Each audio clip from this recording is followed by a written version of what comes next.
At sa punto pong ito, ating talakayin ang update tungkol po sa mga programa at aktibidad ng kasalukuyang administrasyon dito sa Mr. President on the Go. Una nga po dyan, mga kababayan, Pangulong Ferdinand R. Marcos Jr. personal na inspeksyon ang dike sa Kalumpit, Bulacan.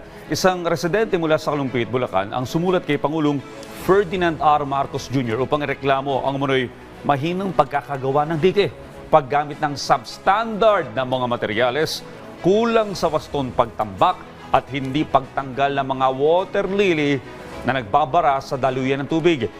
Ipinabatid ng naturang residente na dahil dito ay nagkakaroon ng matagalang pagbaha na sumisira sa mga kabahayan at sakahan, kaya nanawagan siya ng agarang pagkukumpuni at may isaayos na flood control sa kanilang lugar.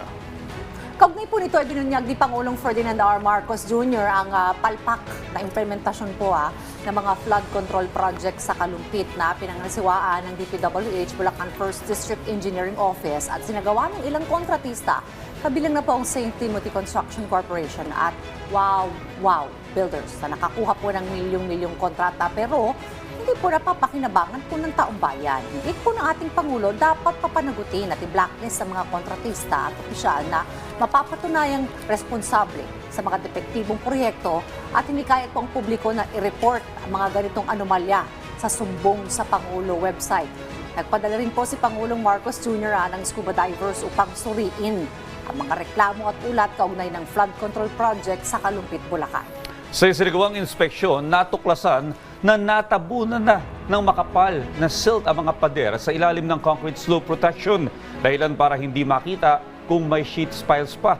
Sa pagkapkap ng mga divers, lumabas na hindi na nakadikit ang beam sa anumang sheet pile support at may malinaw na puwang sa pagitan ng dalawa na dapat sana ay magkadikit para masigurong matibay ang istruktura. At yan po muna ang ating update ngayong umaga. Abangan ang susunod nating tatalakayin patungkol sa mga programa ng administrasyon dito lamang sa Mr. President on the Go.